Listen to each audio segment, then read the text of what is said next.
Naku, napakagandang balita ito no para sa ating lahat na mamamayang Pilipino at ang ating kuryente ay unti-unti nang nababawi ni PBBM. Yun pala, ang nangyari pala dito ay binenta ni Digong sa mga Chinese, no? Na tayo ang nagmamay-ari nitong kuryenteng ito na dito tayo lahat kumukuha ng ating ilaw sa lahat ng mga ginagamit natin sa pang-araw-araw sa ating buhay.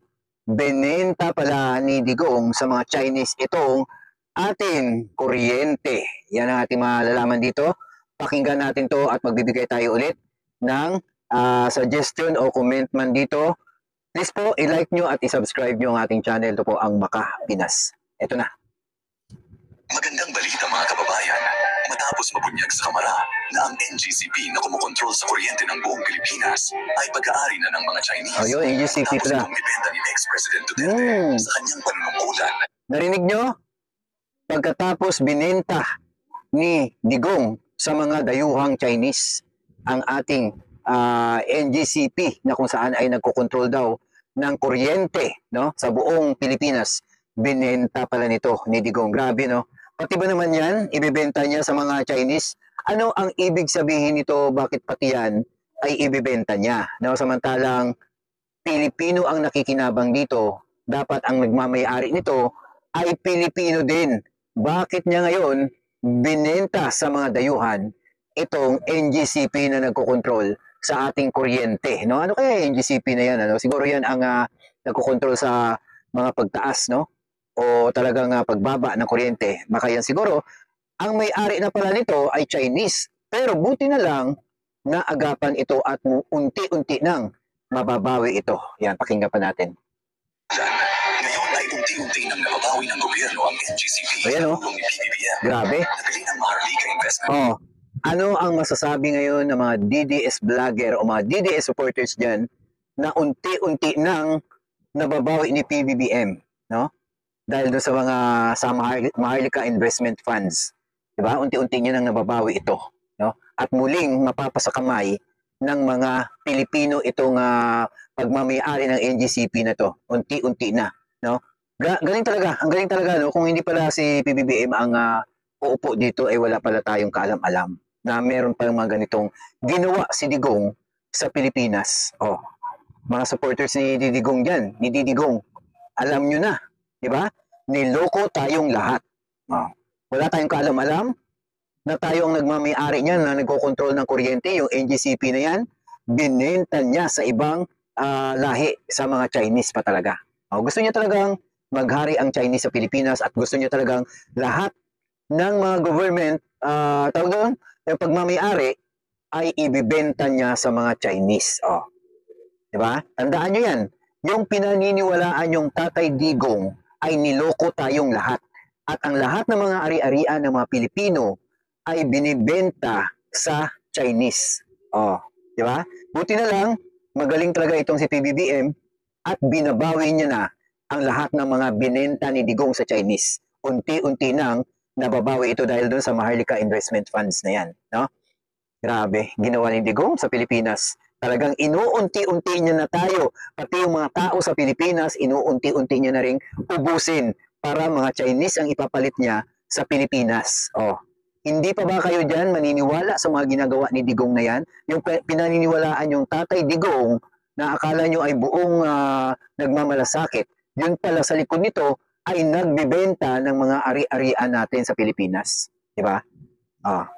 Ngayon, isipin nyo ng mabuti kung sino ang mas makabayan na presidente. Si Digong ba o si PBBM?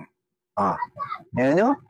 Binawi ni PBBM, unti-unti nang binabawi yung pagmamayari ng mga Chinese na itong NGCP na ito na nagkokontrol ng kuryente. Di ba? Binabawi na ni PBBM unti-unti. Yun pala, binenta pala niya sa Chinese ito. Ang plano siguro nila lahat ng mga ari-arian ng mga Pilipino, ibibenta nila sa mga dayuhan o sa mga Chinese. Para lahat ng mga Chinese ay nagmamay-ari na ng mga negosyo sa Pilipinas. Sana magising na kayo.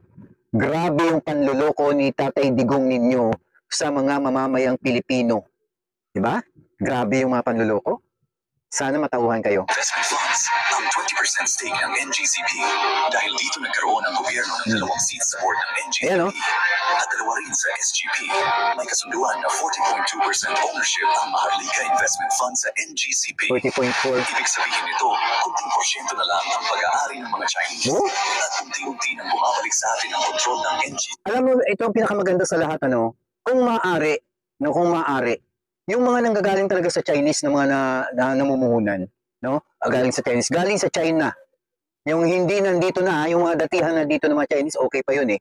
Pero yung mga dayuhan na pumupunta dito sa Pilipinas para mamili at mamili ng mga bagay na ginagamit ng mga Pilipino na sila na yung magmamay-ari, dapat wag nang pahintulutan yan ng presidente. Kasi habang sila ang bibili ng lahat ng mga proyekto dito sa Pilipinas, mga negosyo dito sa Pilipinas, mauubos na ang mga Pilipino sa pagninegosyo. Sila na ang hawak nito, no? Sila yung may mga kapital eh, yung mga Chinese na yan eh, di ba? Kaya lahat ng mga Chinese na mga mayayaman, iniinganyo ni Digong na pumasok sa Pilipinas para lahat bilhin. At sila na yung magmamay-ari ng mga negosyo na yan, na mga malalaking negosyo sa Pilipinas. Mga Chinese ang mamumuhunan dyan. Dapat wag tong pahintulutan ni PBBM na gamitin itong mga Chinese na ito para magmamay-ari ng mga negosyo sa Pilipinas. No? Dapat pagbigyan niya itong mga Pilipino, yung mga may mga malalaking puhunan o may kunting puhunan, bigyan ng negosyo, bigyan ng pwesto para hindi pasukin tayo ng mga katulad niya, ng mga Chinese na yan na talagang negosyante yan sila eh. No, di ba? Ako sa totoo lang, dapat Pilipinas ito, dapat mas magmamay-ari ang mga Pilipino sa mga malalaking kumpanya na yan, di ba? Para naman din mas mapakinabangan ng mga kapwa Pilipino natin ang mga ganitong klaseng mga negosyo, mga kumpanyang ganito, di ba? Unti-unti nyo nang mababawi. Unti-unti na dahil kay PBBM. Pero kung si Digong pa rin, kung yung mga anak niya ang uupo sa Pilipinas, sigurado lahat ng mga Chinese papasok at papasok talaga sa Pilipinas. Yung si Sara Duterte, pag pumasok niya dito, pag yan ay naging presidente ng Pilipinas, sigurado maghihiganti yan. At lahat ng mga Chinese papapasukin sa Pilipinas. At ganun din ang gagawin niya kay katulad ng tatay niya. Kill din yan. Di ba? Pag nagkakasala ka lang konti, baka mamaya, kill ka na.